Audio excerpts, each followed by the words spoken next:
Hello, welcome back. I'm Andrew and I'll be your guide to this presentation on the local area. Situated within the Parc Naturel Régional du Verdon, Régus is quite a charming little village. It's renowned for its windmills. Windmills were introduced in Provence in the 12th century, and these two date from the 17th century. The heart of the village is quite picturesque.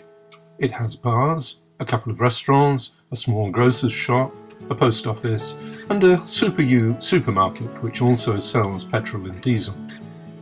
And there's a vibrant market on Sunday mornings.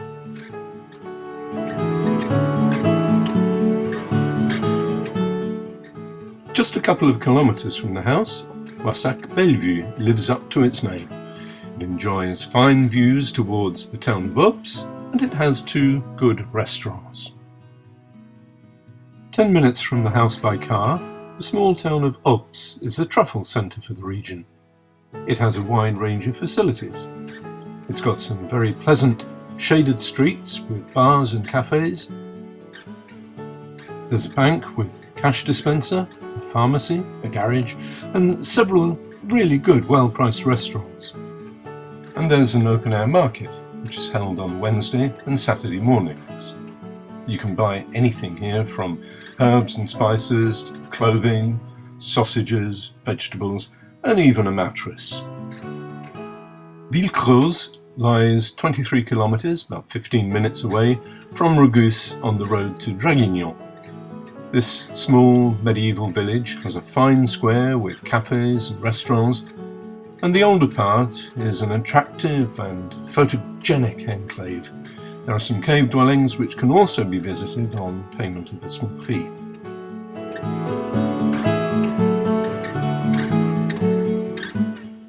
"20 kilometres from Régus lies Tourtour. This is a very well-preserved hillside village. It has several bars, cafes, restaurants, some of which overlook the expansive plains which lie to the south of the village. The medieval part has some very interesting houses. This one incorporates an enormous rock. On the road back to Ops, you'll pass the olive groves of the Château de Touraine. And there are also over a dozen wineries in the area. To the north of Régus, just 15 minutes from the house by car, lies the fabulous facility of the Lac de Sainte-Croix. This is a beautiful sight at every season, even in early spring when snow still lies on the hills. In the summer, fantastic cloud formations can often be seen. So this man-made lake is really a great amenity. Canoes and paddle boats can be hired from several places along its shoreline, and the lake is bordered by pebble beaches, and their gently sloping gradients make it safe for swimming. The village of Sainte-Croix du Verdon is nestled between the Plateau de Valensole to the west and the lake shore to the east.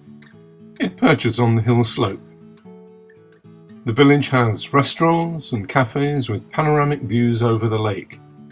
What could be better than to take a long lunch in such a location? At the southern end of the lake lies Baudouin, just 20 minutes from the house. It has a good range of cafes, bars and restaurants, and it's also the start of a walking circuit around the peninsula de La Défense. This passes sheltered bays from which you can swim. And on the way back to the car, you might just stop to have a wonderful galette. Overlooking the western shore of the lake lies the Plateau de Valensole. This is a wonderful place in late June and July, with its fields of flowering lavender grown for the perfume industry. These contrast with the fields of sunflowers and with fields of cereals. Set high above the eastern shore of the lake, on the way to the gorge of the Verdun, lies Éguines with its chateau. It's a good place to stop to take in the fine view. These gorges are truly spectacular and are less than an hour away from the house. From a point near the seasonal poste de secours safety station, it's possible to walk down into the gorges. It takes about an hour to go down and about an hour and a quarter to climb back up. At the bottom, there's a footbridge linking the two long-distance hiking trails which run along either side of the gorge. Remember to take plenty of water. Considered to be one of the plus beaux villages de France, Moustier lies just north of the Lac de Sainte-Croix and the western exit of the gorge of the Verdon. Clinging to the rock wall of the valley, the village is renowned for its ceramics and its 12th century church. Perched high above the village is the Chapelle de Notre-Dame de Beauvoir, which is accessible on foot. It's a bit of a climb, but the path to the chapel provides fine views of the village and the surrounding countryside.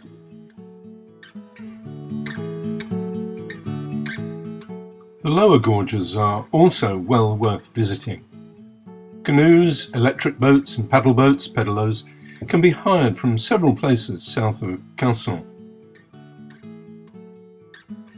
The lower gorges open onto the Lac d'Esparon, and at Esparon de Verdon you can hire boats and also take a guided boat trip around the lake.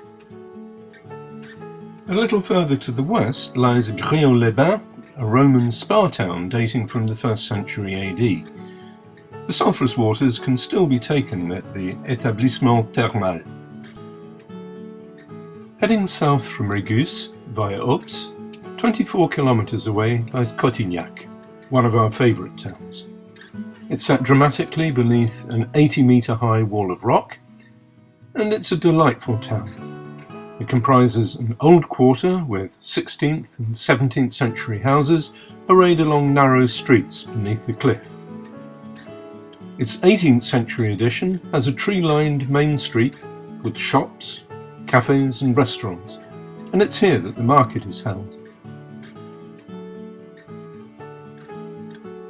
In the face of the cliff there are caves, and these have sometimes been enlarged to create cave dwellings, and some of these can be visited.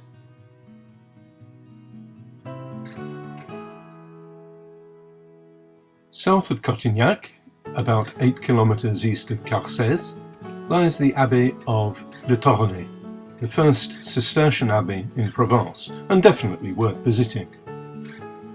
Typical of an order which is renowned for its austerity and rejection of worldly comfort, the abbey was set in deep woodland. By the 1400s, the abbey had become dilapidated, and it was finally abandoned in 1791, and subsequently restored by the state. Returning to Régus, you might take in Entrecastot. It's known mainly for its chateau and the small formal garden laid out by André Le Nôtre, who planned the gardens at Versailles. Closer still to home, Salerne is worth a stop, if only to take a refreshing drink in its shady square. Southeast of Régus, the busy commercial centre of Draguignan also has an older and a quieter quarter which is very well worth exploring. And, on the way to or from Draguignan, the small town of Fléas is also well worth a visit. Thank you for joining me on this short excursion, and I hope you log into the fourth in this series, which is about places to visit in the wider region. Bye for now.